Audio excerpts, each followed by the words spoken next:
Welcome to Business Talk with Melissa Dennis. Today we are in Old Town Justin at the Cactus Cafe with business owners Brian and Tavia. They've been in the restaurant industry for more than 20 years, and today they're going to tell us a little bit more about the Cactus Cafe. Thank you guys for joining us. Thank you. Yeah. Thank you so much for bringing it to us and Yes. coming to meet us. Yeah, no, I really am excited for you to share your story and your journey. So tell us about how you got to this point and what led you to open here at the Cactus Cafe. Do you want me to tell her? Go ahead. Yeah. So Brian really is the cook in the group. When we met, he was cooked for me for like our first blind date. He cooked a dinner, and I think that was part of what started the whole thing off. But so he's the food behind it. We had a small restaurant. Brian had a small restaurant on an airfield here in Flower Mound, Roanoke Flower Mound off 1171. We were there for about 5 years. Great small community feeling, same regular customers over and over. And we lost our lease there about 5-6 years ago. And it was hard. It was almost like losing your family because those people, we had really built relationships with them. It was the only place to eat on the little airport. It was a residential airport. People live there. People work there. And then this opportunity came up. Really, it was almost a God thing. We moved up to this town actually almost exactly a year ago. And last Christmas, we ran into some friends of ours that we had gone to church with 10 years ago. And she said, hey, you know that antique mall? She says, I'm going to be taking it over pretty soon. And there used to be a tea room in the back. Were you guys ever considering opening another place? You know? And we thought back and forth. Now, in retrospect, it was a hard year to do that. We opened the doors here March 1st. Mm-hmm. I don't know how you feel about it, but I've really enjoyed kind of getting back to community. Brian does most of the cooking. I work full-time at another job, so I'm here when I can. And our kids work here. We have 3 teenagers. Our youngest is here all the time because he's homeschooled. And customers know him. Between the local town and the vendors here at the antique mall, it just feels like it's just a little family again. It's like an extension of our family that we can serve lunch to, you know? So I've really enjoyed that part of it. Yeah, because we're getting like people bringing in brothers and sisters and cousins and the grandchildren. And, you know, that's what I really missed about the Blue Hanger, that we lost that. So this has been great. Yeah, and we've really been welcomed, I think, into the community.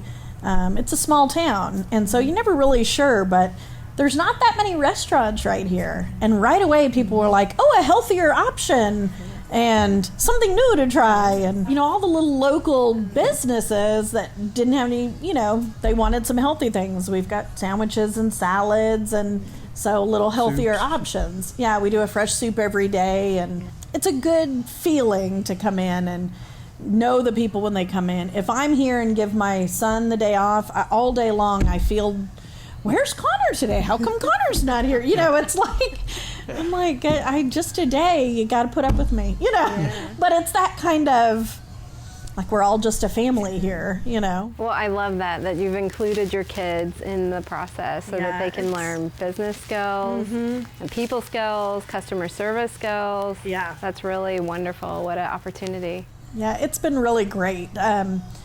We've homeschooled all 3 of them for the past 9 years, and well, one of them's now grown, she's turned 18, and the other one decided to finish at the public high school. So we've got a whole gamut now. But really, we have tried to instill in them, you know, my goal for their education was to teach them how to be adults in a society. So I think it shows in him, just the way he is with his with the customers, and he's actually baking our cheesecake for here, and everybody loves it. So. Yes. And then also Brian was able to bring some of his family heritage here. Yes, tell us about the special foods on the menu. We have a specialty item called the Speedy. It's from, actually it was especially marinated cubes of chicken, pork, beef, venison. A recipe my grandfather created. I'm originally from upstate New York. excuse me, every town year called Binghamton, Binghamton, New which York. is just over the border from Scranton. It's out in the country. Yeah, every year they have a big competition for the speedies to see who has the best. And my grandfather's recipe won it 2 years in a row, so that was real nice. And so just carry on the tradition of making the speedies, bring it here, and nobody knows what they are down here, so it's been fun to be able to introduce them. Yeah. And there's every now and then somebody will come in and be like, "What? You have speedies?" And right away he's like, "Where are you from?" Yeah, because if you know where it is, you're from that area. That's right. Yeah, so it's been fun to find the people that already knew them, that missed them. Yes. And then just to introduce something, something from his family heritage. He's lost his grandfather, he's lost his mother, and so just to kind of keep that family alive in it, know. Yeah, I love that. I love the family history there. So I know that y'all have just recently opened in Roanoke. So tell us a little bit about that journey. That's called the Oakley Grill. It's actually the name. I'm not gonna be able to get it out. It's gonna make him tear up.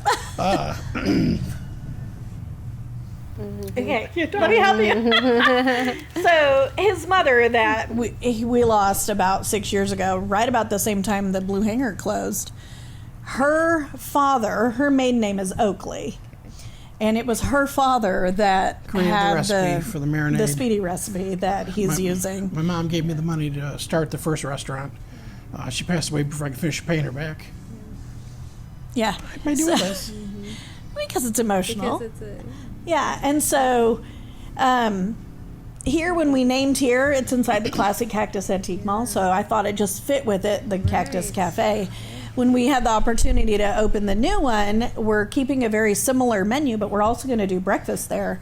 One of the most popular things we did at the Blue Hanger was Saturday morning breakfast. If any of our old customers see this, they'll remember it's giant pancakes. And so we're going to get the opportunity again to be able to serve breakfast and all of that. And seeing that as he's trying to bring that family part back in and bring that recipe as an honor to his mother, we've named it the Oakley Grill in honor of her. So And my grandfather. yeah, and the grandfather that created the recipe. So And then we also have some. My mother's side of the family is Polish, so we're gonna have some Polish dishes, some Polish aspects of food there, just to throw some different odd things out there. some different things, yeah. And the chicken, traditionally in Binghamton, they were skewered and done over open grills. They've been doing it for years. And so we didn't have the opportunity, we don't have the facilities here really to grill it, so he's been roasting it. Same marinade, but he's put it, and then you can do it in so many different ways, either on a sandwich. It's great on our salads because it's really just, the marinade is almost a cross between Greek and Italian, like a vinaigrette marinade, but it's got so much flavor in it that when you mix it into a salad, it's great. So it's just been fun for him to be able to share that aspect of his family, especially as his family has gotten smaller and he's lost people. It's a way for him to continue to honor their memory, I think. Well, I know that is a tremendous honor, and I know that your mom and your grandfather would be so super proud of you, and so it's an amazing part of the history of the restaurant and the vision for the future, and I think that creates a unique aspect. You're not just another restaurant, you're not just another fast food chain, that this is family oriented, you are people oriented, you care about people, you care about your family, and you care about the legacy All that of our you customers, have. Yeah. So you do it really as a way to connect with people and talk to them. Food is the way to people's hearts. Yes, so I love it. that's the way that you connect and serve and love, and people see that through your food. Yeah, I think they do. Yeah, we try to put good food out. We're fresh, literally shop every day for products for the next day. So it's not, you're not going to find day-old, two-day-old stuff here. I'm going through the daily. So And people will ask for special, I'm a vegetarian, I don't see anything vegetarian. And I tell people all the time, he makes things when you order them. So if you don't want something that it says on the just tell us that and we'll take it out. Recently we started offering dinners that you can pre-order and take home twice a week. And the first time we weren't sure how well it would be received, and so we just tried it, put it out on Facebook as a pre-order. And one of the customers commented and said, well, could you make it keto friendly? And we're like, sure. So now twice a week, every week, we offer the dinners as a regular or a keto option. We had somebody at the pharmacy that she called up and said, can I get the turkey sandwich but without the turkey? And she goes, do you have other vegetables you could put in there? Once I realized what she was doing, I was like, well, what kind of vegetables do you want? You know? And so you just accommodate and help in whatever way you can with the people that you're trying to serve. I love that. That's caring about people and what they want, and you're going above and beyond because it shows your heart for people, your heart for your business. You're not just in it for a buck, and it's not just another business transaction, but you do care about people, and that shines through your passion, through your food, through the way that you take care of people. Yeah, because it's not all about the money. There's so much more to it than that. The relationships with the people, reconnecting with old friends, seeing the kids play together. There's far beyond the monetary aspects of it for us. And that's what we like about small businesses, because the heart is involved and there's emotion and there's connections with people. Yeah. And we want to see small businesses thrive. Yeah, well, thank you so much. I appreciate it. Yep, sorry. Thank you. It's okay. Yes. Well, thank you for joining us on this special edition at the Cactus Cafe in Justin. We will see you on the next Business Talk.